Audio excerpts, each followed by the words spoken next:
next speaker, Mrs. Esther Jessie, who is HR Director of WIPRO Limited.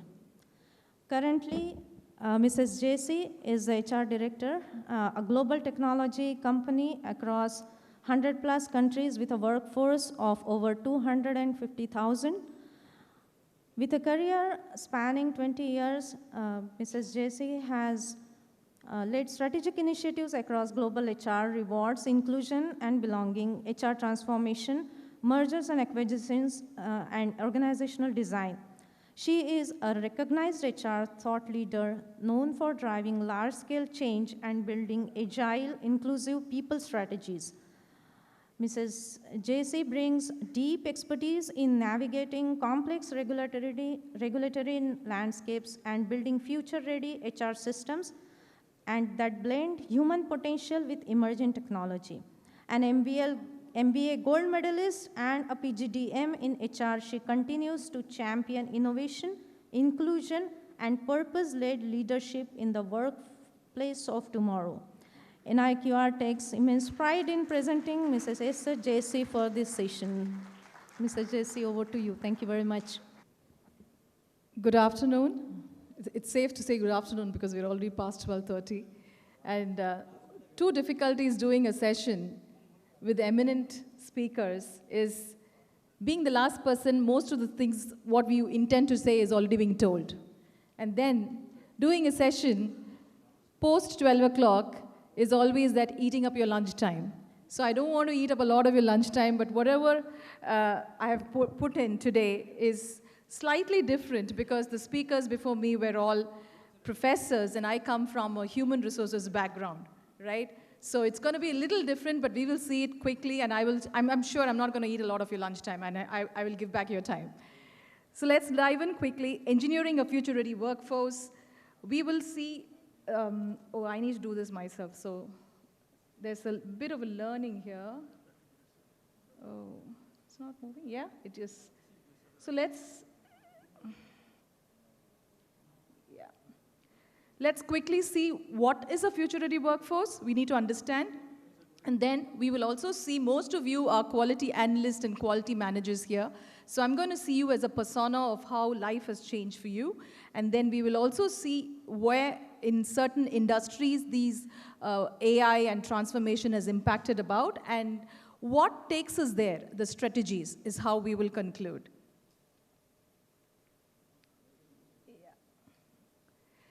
So, quick question.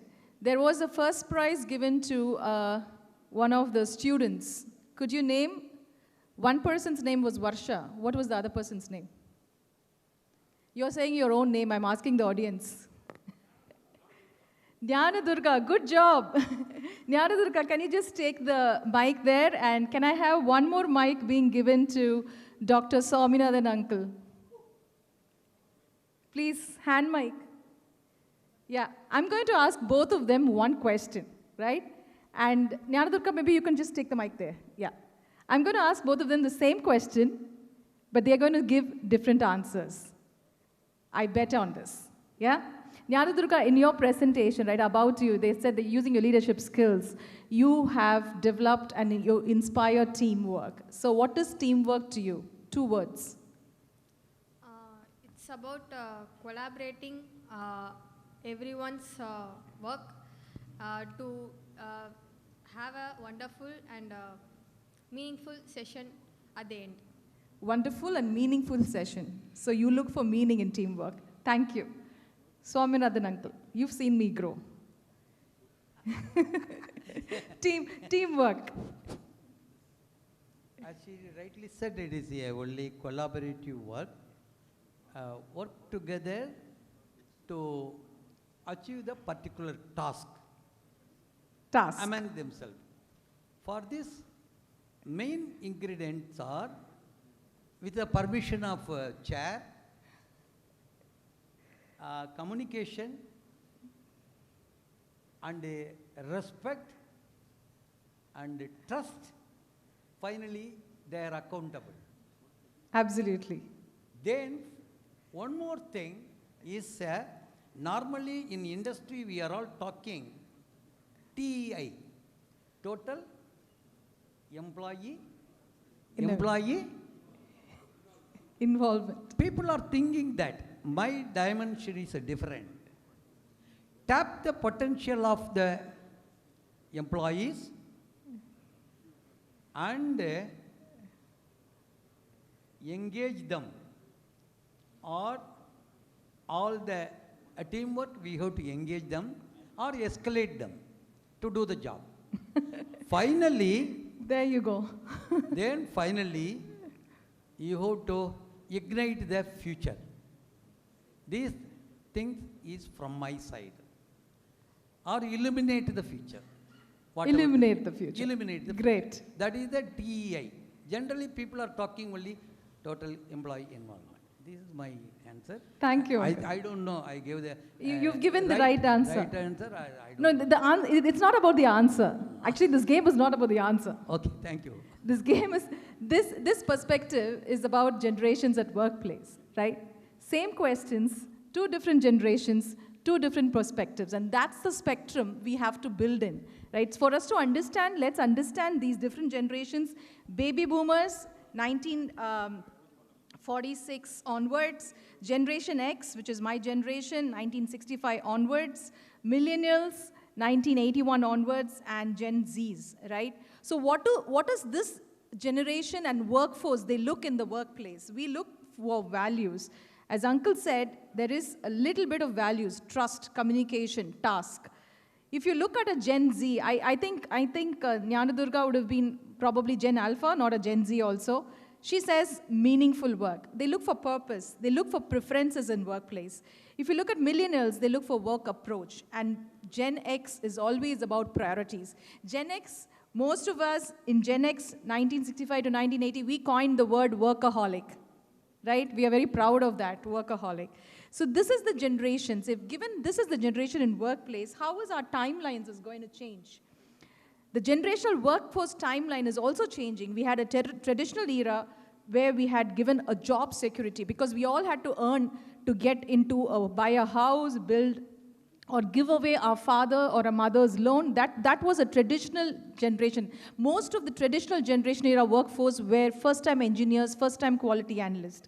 Baby boomers and Gen X, they dominated, they sought stability in workplace, right?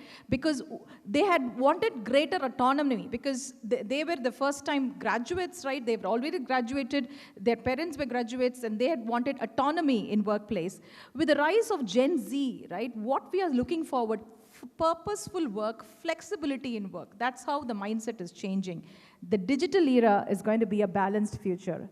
Bet me about it. It's not going to be the same. It's going to be a lot different because we are going to have a set of new generation who are going to work with humans and bots. It's not just humans, but it is going to be humans and bots. You will have a workflow where a quality analyst will have certain work to be done, and then an agentic bot, a quality bot, will do a certain amount of work. Another person, another human will come into play. So that will be the era of the future. Given the context of workflows and generations in workplace, we can understand what will be the key traits for the future workforce. Because we've understood the workforce of the past, we are also understanding the workforce of where we are, the workplace where we are. As most of the speakers before me also had mentioned, adaptability to change, digital literacy, proactive, innovative mindset, and cross-cultural collaboration are the key elements, is 4 elements in my view, right? You might wonder why I have put a chessboard picture here, because I want to tell a small story. Last year, my nephew had come down, and he is 9 years old, and he said, Atte, let's play chess. Atte is the aunt word in Tamil, right? Atte, let's play chess. 38 games straight, 37 games I had won, obviously because of my age and my expertise. 1 game he had won, and that too he had used a logic in chess which I had not known, a certain strategy. 1 year down the line, last month when he came, we had 4 games won by him and probably 2 games in draw, and 1 game I lost. And he said, probably you've not learnt up your skills. You're so outdated, or I have learnt up my skills.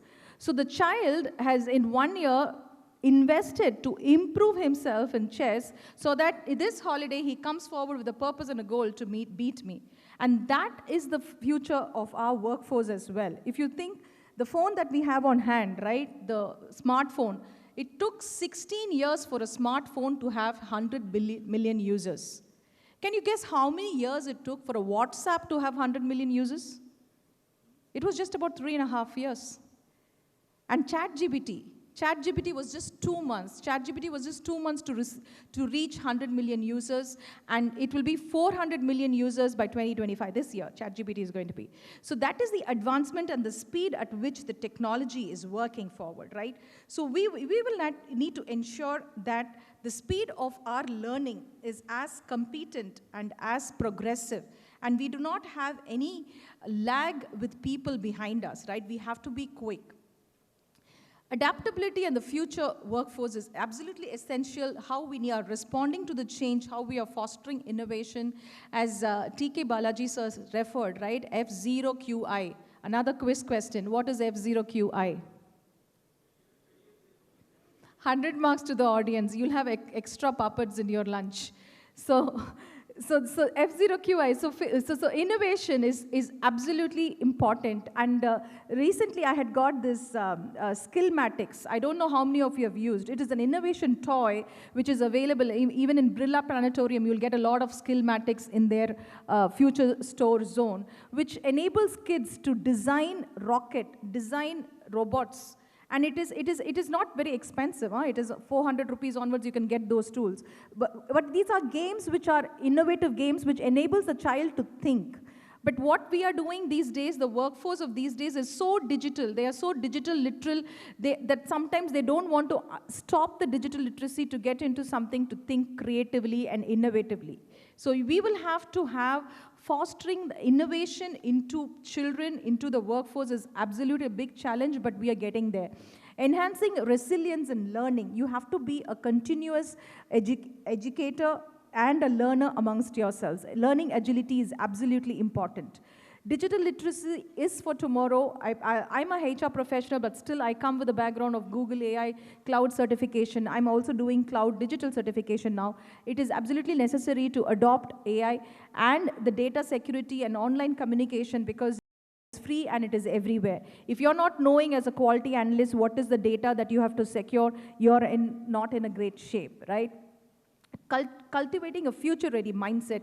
Yesterday, a lot of people had spoken on mindset. I heard about it. And when talking about mindset, I don't want to really give a lecture on mindset. Probably I'll just give an example. My daughters once spilled murukku on the floor. Murukku is that snack, right? And my mother-in-law was there, and she just I'm going to say it in Tamil, and I'll translate in English also. And my daughter just picked up the murukku from the floor, and my mother-in-law says, "Idukku thaan pombula pilla venum. For this only you need a girl child." And my daughter quickly responds, "Paati pombula pilla ambla pilla illa, kai irundha yaar vena murukku allalam." So if you have hands, anybody can take the murukku from the floor. You don't need a gender there. Similarly, you don't need a generation to adopt a ChatGPT and a co-pilot. Even at the age of 70, even at the age of 80, if you see, people adapt to the change. They use ChatGPT, they use a co-pilot. And there is no generations to learning, and there is no generations to work as well. So that was the story behind that. And cross-cultural collaboration, as one of our award winners, Shankar sir, had mentioned, right? He was from South, but he went into North to work. So similarly, working across borders without drawing your boundaries is one of the key elements that you need to keep ready in your mind when you're dealing with a future-ready workforce. So given that these are the future-ready workforce mindset, I wanted to deep dive a little bit, and I had done some research around this on quality analysts and quality managers. In fact, I wanted to do this as a role play, but in the paucity of time, I'll just skip through the slides. As mentioned by Kulandavilu sir and others, there is industry trends shifting, right? Industry 4.0, sustainability, global supply chain, AI predictive analysis, and customer expectation. These are the industry trends. For these industry trends, how is the impact created on a QA or a QM role? That's what I have tried to emulsify in this slide. So with 4.0, we have an increased automation. With sustainability in ESG, we have a pressure to do greater environmental and throwback to the society. With globalization of supply chain, there's higher scrutiny of supplier quality. AI and predictive analysis is shifting us from prediction rather than prevention, rather than just inspection, prediction and prevention. And customer expectation is zero defect, that F0 part, right? So this is the impact and shift that the industry trend is creating on our roles. So with that, what is our role shifting from? What are the behaviors and the attributes, the tools and the methods that each of us are using, right? Especially from the quality field, right? Pre-2000s, you had an inspection, you had rule following, and you had manual checks. And that was supplemented by Six Sigma and process orientation, because you had focused on quality and compliance, right? Then came lean, TQM, and I remember the root cause analysis. I remember my father doing this Six Sigma analysis, and the picture he took was from my mother's kitchen. And no joke. If you organize your kitchen well, and I'm telling you, the best quality analysts in this entire world are mothers, because they do the kitchen so clean, they prevent us from diseases, they cook good food, with a lot of good food. And I can see a lot of mothers applauding, and I really want to thank you for that, right? When you keep a kitchen clean, your house is clean, and that is the job of the quality analyst, to put in a nutshell. 2024 ERPs, QMS, and then AI and ML is taking us towards the future. And what for us to do in the future, right? You will have to have these 7 behaviors. My Bible says 7 is an absolute number. It is a holistic number. It is a complete number. So I have put 7 qualities. Those of you who have not taken picture of this slide, please take it, because this is going to really help you in the future as well. Digital literacy, cross-functional thinking, agility, responsiveness, continuous learning. You cannot say that I have learned Six Sigma, I have learned lean, I'm done with it. No, you will have to keep on learning in the future as well. So that is absolutely important and key.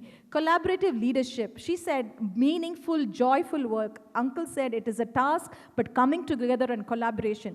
Because if you're not collaborating together, and if you're doing siloed, you will never be a winner. And risk anticipation.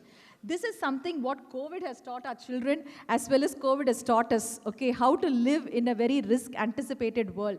Anything can happen any moment, but how resilient you are, how agile you are to respond to that risk. So that mindset should be there in a QA and a QM person. So that's what it was. So in summary, we will be having quality analysts who will be strategic enablers, who will partner in sustainability, and who will champion productive quality culture. So that's what a HR like me has taken a stab on a QA and a QM role holders like you. If you have any difference of opinion, we can talk during the lunch, right? So moving on, across sectors, I'm not too sure how relevant this will be, because sirs have already spoken about this in manufacturing, embracing smart factories and healthcare, how adoption, even doctors, right? AI can talk like my own doctor in their voice. In future, that's going to happen. But it will take a longer time for us to get there. Financial services, leveraging fintech, cybersecurity.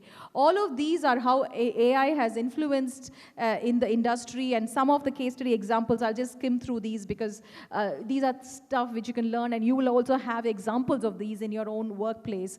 How Siemens had done a predictive maintenance, CVS Healthcare had done patient care, right? They had improved health outcomes, and they had a lot of work done through resource allocation, because wastage in healthcare industry is not something which is negotiable. It is non-negotiable factor, right? And JP Morgan Chase, this is the financial and the banking sector. My background in HR is with a lot of banking clients, right? I have worked forward with them. So in banking, data, risk, and security is absolutely important. So how do you do fraud prevention is something JP Morgan Chase did. And here are the strategies coming to the crux of my presentation. With only 2.5 minutes left, I'll try and see how much justice I can make to this. Investing in upskilling and reskilling programs, we are continuously doing that. The company that I work for, WIPRO, we are shifting from roles into skills and skill clusters. Role-based skill training is done for our developers, coders, even for people in finance and risk and security, right? Because adapting to new technology is the need of the hour. In WIPRO, a at least 200,000 employees have been trained on Gen AI Level 0 certification and 87,000 employees in Level 1 certification, right? So investing is absolutely important. Fostering a culture of innovation and collaboration. How do you foster a culture of innovation? You need to think out of the box. You cannot be learning to do the same thing. So unlearning comes a natural way for this particular strategy. So more you unlearn, more your organization is adaptable, we get there. And finally, utilizing data-driven talent management approaches. Why do you have to use data? Because data is everywhere. In the world of AI and in the future forward world, you do not have to develop the data. ChatGPT is learning from large language modules, which is already there, and there is enough data. What you need now is curiosity, and you need to bring in that creativity. Don't keep machines learning and humans become lazy. Please do learn yourself and upskill yourself so that you're able to keep yourself robust and upbeat in the work environment, right? So this management approach will also create that employee value, the TEI, what Dr. Swaminathan spoke about. And there I am, coming to the conclusion.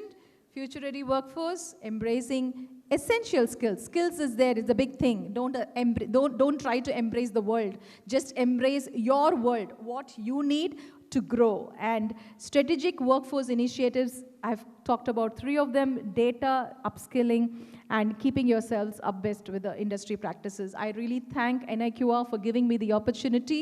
I was reading something in the Bible which said, you will be seated with kings and princesses. ராஜாக்களோடும் பிரபுக்களோடும் நீ உட்காருவானே. நான் வந்து இவ்வளோ சீக்கிரம் அந்த மாதிரி ராஜாக்களோடும் பிரபுக்களோடும் இந்த டயஸில் உட்காருவேன்னு எதிர்பார்க்கவே இல்லை. I really thank God for giving me the opportunity. It was truly eminent, and I'm absolutely humbled because I have seen leaders like Swaminathan Uncle, T.K. Balaji sir, Ravi Chandran sir, my dad, Dr. Gunasekharan, grow up, right? So sitting along with them, sitting along with the eminent panel is a great opportunity. And thank you so much. And what an enlightening session, right? Completely different perspectives on 360 degrees from different eminent speakers, whether it is academia, whether it is from the industry, HR world, you could hear it all. The trend seems to be very clear. Number one is the upskilling and reskilling. Most of the speakers talked about it. They summarized the Industry 4.0 and where we are moving towards Industry 5.0. What are the challenges in applying them? What are the essential traits that one has to have to ensure that we adapt to the new changes? Finally, a lot of discussion has happened on data, AI, emerging technologies, and how you can adapt your workforce towards the new technologies. A slight mention was done. However, if the time was permitted, we could have dwelled upon more on the softer skills required for the human potential to adapt to the new things. A good amount of insights were given, which was a very different perspective, and how the from the baby boomers all the way to Gen X and Gen Z and Gen Alpha, how this learning takes place and what are the different approaches in adaptability to the new learnings. I have a question from Motwani sir. He had mentioned that we are shifting from product quality to quality in use on one of the slides. Could he just elaborate more on that from an R&D perspective? Like, because we always focused on reliability and durability of products, but how we have to shift for quality in use? You know, actually, the purpose of all this, Industry 4.0 or Industry 5.0 is to pick up the data. I mean, not only from your manufacturing processes, but from the field and in real time, and see the trend, and based on the analysis, see, like, I said, you have in tires or in EV battery, it is pay per use. Or in, say Tesla cars, what they do is like they pick up the data from each of the cars that are running on roads. And based on that, they have softwares based on, even in an iPhone, if any issues are there, they can address through the software itself. But so it is going to come in many other fields as well. And so ultimately it will be like, you get real-time data about the problems that your customer is facing with regard to the reliability of your product. So that is what is quality in use. Yeah. Thank you, sir. I would like to thank all the eminent speakers, their passion, their preparation. I would like to thank Dr. Swaminathan for his leadership and having all of us here.